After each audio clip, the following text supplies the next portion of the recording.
ٹھیک ہے جی. قرآن کے اصولوں میں جو احکامات دیے گئے ہیں ان پر عمل کرنا ہم پر واجب اور فرض ہے. ٹھیک ہے جی. ہمیں خدا کے حضور اس چیز کا جواب دینا ہے. ٹھیک ہے جی. اب جتنے بھی ہم سیکولر لبرل ہو جائیں ہم اسے نہیں کر سکتے. تو خوش قسمتی یہ ہے کہ میں نے ہمیشہ کہا کہ ہمارے یہ دونوں صاحبان جو ہیں شاہ صاحب اور قاضی صاحب محترم جو ہیں قرآن کے اصولوں کو مجھے پتہ ہے کہ یہ بہت زیادہ سمجھتے ہیں اور پرسنل لائف میں کافی حد تک یعنی ان کی لائف آپ کو نظر آئے گی کہ اس میں عملی طور پر یہ لوگ ہیں. اور مجھے کبھی امید تھی کہ جناب یہ یعنی جو انصاف کے تقاضے ہیں یعنی یہ پورے ہوں گے اور کم از کم یہ ضرور عوام الناس کے سامنے بات آئے گا کہ قومی مجرم کون تھے, دستور شکن کون تھے, کہ انہوں نے اس ملک کے ساتھ غداری کی ہے اور بھٹو کو جو شہید کیا گیا ہے بھٹو صاحب کا قصور کیا تھا. ٹھیک ہے جی. اور ڈیفینیٹلی دیکھیں فزیکلی اب کچھ نہیں ہو سکتا کہ وہ سب لوگ اپنے عبرتناک انجام کو پہنچ کر تو خدا کے حضور وہ یعنی جواب دے رہے ہوں گے. ڈیفینیٹلی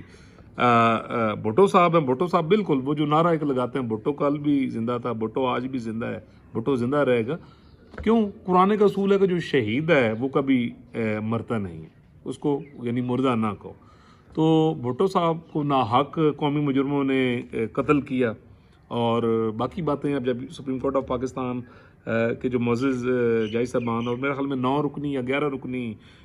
بینچ بنے گا اور یہ بینچ تقریباً ہر قسم کے جو یعنی ججز ہوں گے. میرا خیال ہے کہ اس میں جیسے جسٹس یاز الحسن صاحب ہیں وہ بڑا اچھا فوجداری کو سمجھتے ہیں, منیب اختر صاحب ہیں, یعنی کچھ لوگ ایسے ہیں کہ جن کی مطلب دسترس یہ فوجداری مقدمات یا کانسٹیٹیوشنلی کافی اسٹرانگ ہے. تو آئی ایم شیور کہ قاضی صاحب ایک بڑا بیلنسڈ قسم کا جج یعنی جو بنائیں گے, اس کا جو بینچ بنائیں گے 9 رکنی یا 11 رکنی شاید ہوگا, تو اس میں بڑی بیلنسنگ ہوگی. اور آئی ایم شیور کہ یعنی تمام جو ہمارے یعنی جج حضرات ہیں ڈیفینیٹلی وہ یہاں پورا انصاف کے تقاضا کر کے تو یہ جو ایک بوجھ ہے سپریم کورٹ آف پاکستان پر بھی ہے, اداروں پر بھی ہے, پوری قوم پر بھی ہے, بھٹو کا جو ناحق قتل کیا قومی مجرموں نے. ٹھیک ہے جی. تو کم از کم یہ ہے کہ ہم بھٹو کی جو روح ہے, ٹھیک ہے, بی بی شہید کی جو روح ہے, کم از کم ان کی زندگی میں تو ان کو انصاف نہیں مل سکا بی بی شہید کو اور ان کے بہن بھائیوں کو. تو میں کم از کم یہ کہتا ہوں کہ چلیے کم از کم یہ تو ہوگا کہ بھٹو شہید کی جو یعنی روح ہے یعنی انصاف ملنے کے بعد کم از کم یعنی یہ ہوگی یعنی ایک کلیئرٹی ہوگی. اس کے ساتھ ساتھ اداروں پر یعنی عوام الناس کا جو ہے وہ یعنی اعتماد بحال ہوگا ڈیفینیٹلی. اور یعنی آگے سے جو قومی مجرم ہیں وہ کوئی بھی کام کریں گے یا کرنے کی کوشش کریں گے تو وہ یہ سوچیں گے کہ جو احتساب ہے وہ ہو کر رہے گا. آپ کو یاد ہوگا میری بڑی مشہور لائنز ہیں جو میں اکثر دوستوں کے ویلاگ میں کہتا تھا, اور اکثر ویلاگز میں بھی میں نے ان بڑوں کو بھی مخاطب ہو کے کہا ہے کہ یہ جو قومی مجرم ہیں جنہوں نے کہیں بھی جرم کیا ہے, چاہے وہ 2011 سے دھرنے سے لے کر اور پاناما تک اور اب تک یا اس سے پہلے, کہ قدرت یاد کیجئے کہ میں اکثر لائنز کہتا ہوں کہ قدرت اپنے اس میں آ چکی ہے, حرکت میں آ چکی ہے, اور قومی مجرموں کا انجام ہونا ہے, کچھ چاہے یا نہ چاہے.